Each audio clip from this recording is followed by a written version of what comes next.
Bonjour à tous, c'est Timothée d'Apprendre SketchUp et bienvenue dans cette nouvelle vidéo. Dans cette vidéo, je vais vous montrer des astuces que j'aurais aimé connaître quand j'ai commencé à utiliser SketchUp.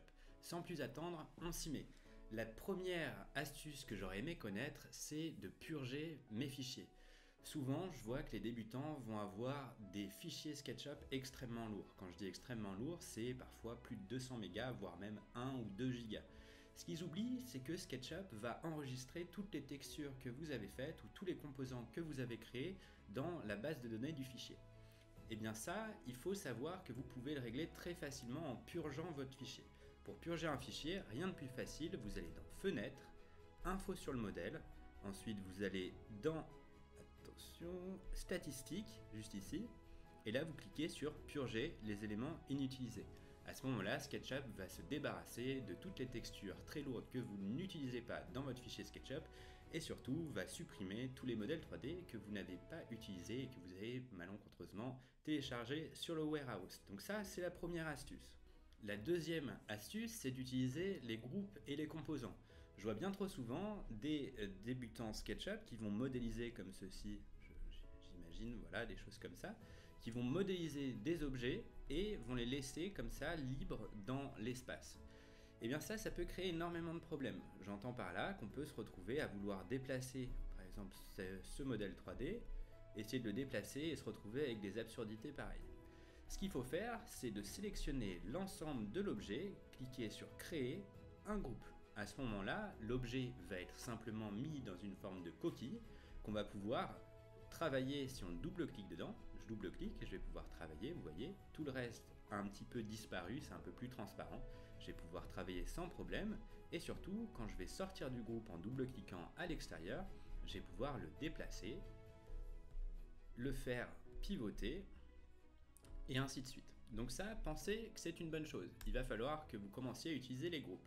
Un peu plus loin encore, on a l'astuce des composants. Les composants ressemblent aux groupes, c'est-à-dire qu'ils permettent d'envelopper votre géométrie 3D dans une bulle, mais surtout de créer des itérations de cet objet.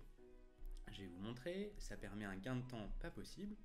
Par exemple, je fais ce parallélépipède, clic droit, créer un composant, hop, je vais appuyer sur Option et je vais le dupliquer juste ici.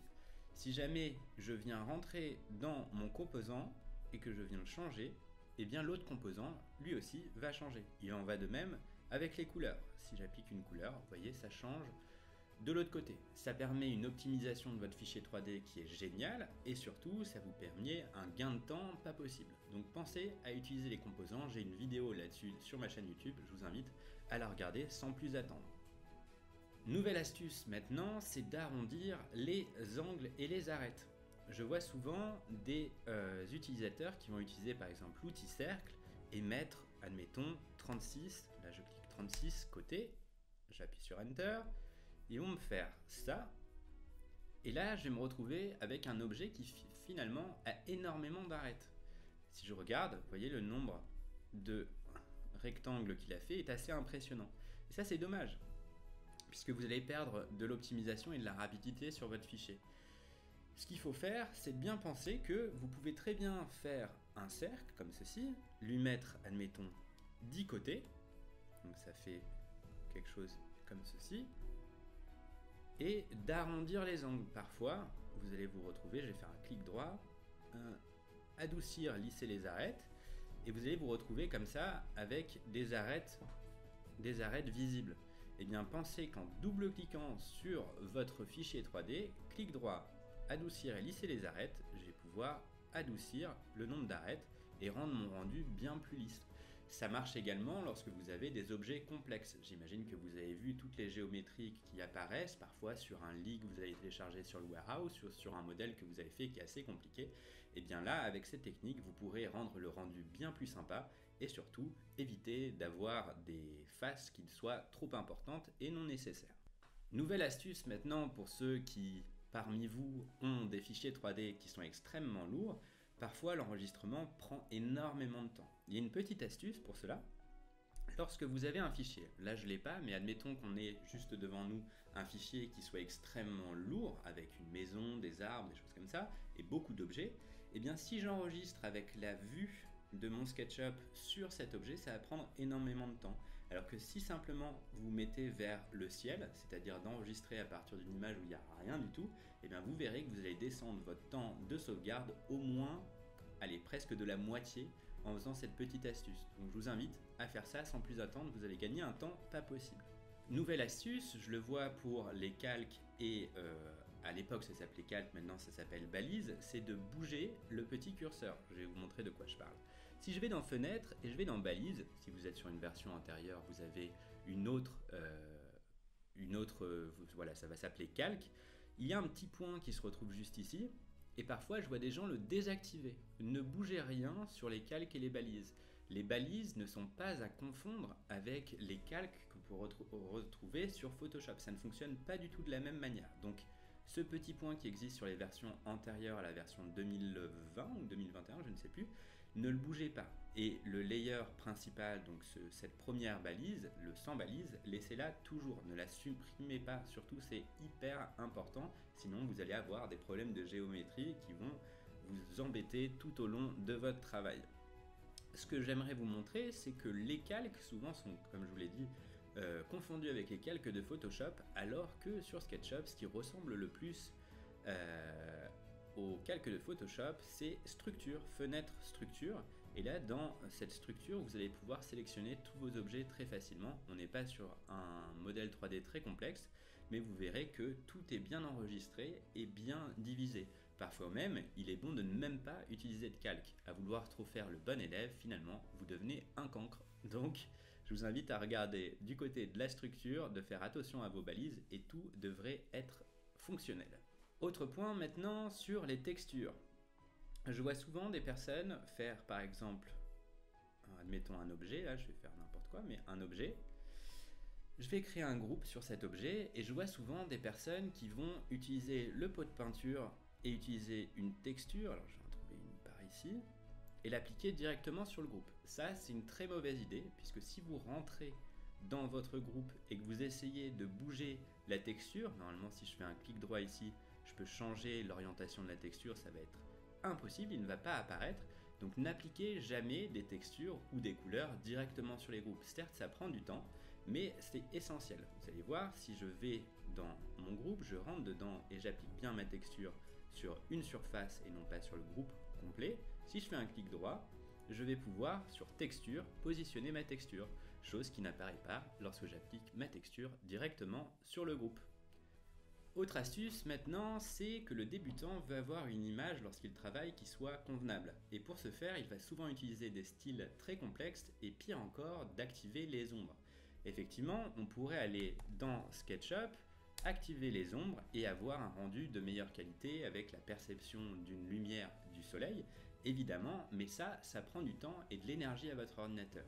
Donc ce qu'il est bon de faire, c'est lorsque vous travaillez, vous désactivez les ombres pour gagner du temps, vous allez gagner au moins 75% de rapidité sur le processeur de votre machine, et de les activer seulement au moment où vous faites les exports. Et vous verrez, grâce à cette petite astuce, vous allez gagner un temps fou. Je reçois souvent des mails qui me disent « Mon fichier SketchUp lag », j'ouvre le fichier de mon côté, je regarde que le fichier effectivement est très lourd, mais pire encore, la personne travaille avec les ombres activées. Donc ça, veuillez les désactiver. Vous allez dans Affichage, Ombre, vous désactivez tout ça et vous gagnerez en rapidité. Autre point maintenant sur la base de données des objets 3D du Warehouse. On le sait, sur SketchUp, il y a cette super fonction qui permet de télécharger des objets gratuitement sur SketchUp directement. J'en vois beaucoup qui perdent un temps fou sur la recherche d'objets 3D. Ils imaginent que tout est présent sur le Warehouse. C'est pas vrai, il y a des objets qui n'existent pas et je vous invite à les modéliser par vous-même et de vous créer une librairie d'objets 3D. Parfois vous allez les trouver, je dis pas, mais qui vous dit que la modélisation est de bonne qualité? Personne.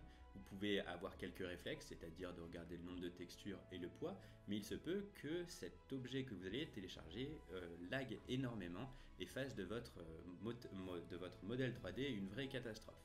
Donc je vous invite à faire attention sur le Warehouse à télécharger des objets qui ne soient pas trop lourds, qui soient bien construits, et si vous ne les trouvez pas, perdez pas 30 minutes à chercher sur le Warehouse, modélisez-le par vous-même parce que vous en êtes capable, c'est carrément faisable de votre côté. Donc perdez pas de temps, 30 minutes c'est suffisant pour modéliser un petit meuble.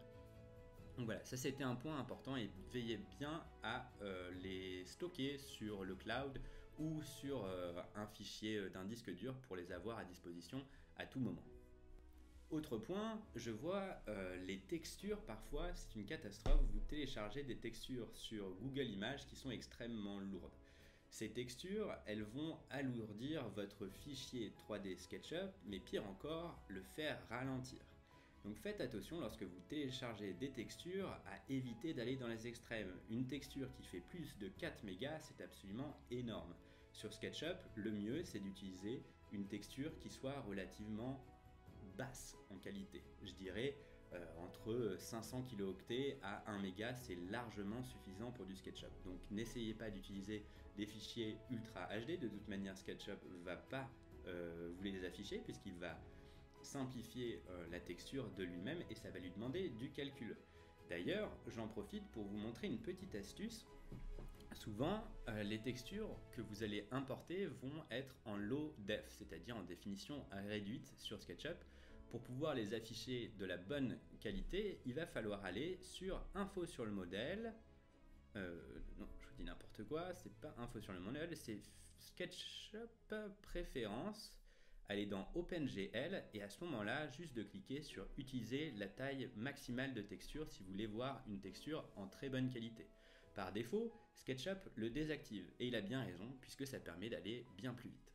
Autre astuce, maintenant, je le vois, certains d'entre vous, à défaut de lancer un fichier SketchUp avec une unité adaptée au projet, c'est-à-dire en centimètres ou en mètres pour nous les francophones, certains d'entre vous vont lancer un fichier en pouces et vont se perdre un petit peu avec les mesures et galérer avec l'outil justement de cotation juste ici. Et c'est tout à fait normal, mais pas de panique, on peut changer tout ça. On peut changer les unités de mesure très facilement en allant dans Fenêtre, Info sur le modèle et dans Unité, ici, venir changer les longueurs en mètres, si par exemple ils sont en pieds ou en pouces, de les mettre en mètres et le format par exemple en décimale ou en architecture.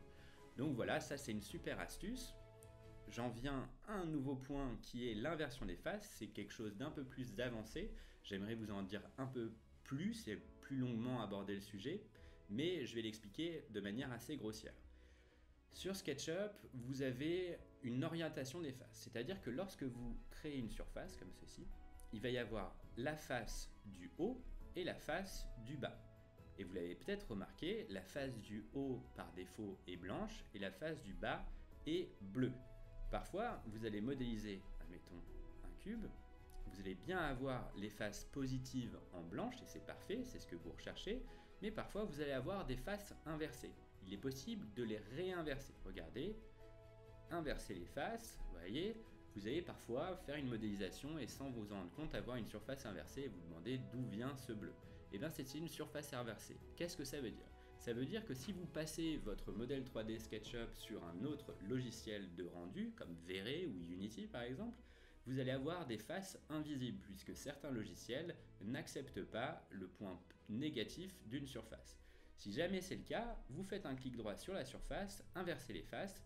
Si jamais vous avez activé un style, vous pouvez aussi utiliser ce petit outil qui est là, qui permet, en cliquant sur le bleu et blanc juste ici, de voir où sont les faces inversées et les faces dans le bon sens. Et à ce moment-là, vous les prenez une par une, et les surfaces bleues qui sont visibles, vous les inversez. Voilà, c'était tout pour ces astuces, j'espère que ça vous a plu. N'hésitez pas à vous abonner et à télécharger mes formations gratuites dans le contenu de cette vidéo. Si vous avez des questions, on est là pour vous répondre. Et je vous dis à bientôt pour une prochaine vidéo. C'était Timothée d'Apprendre SketchUp.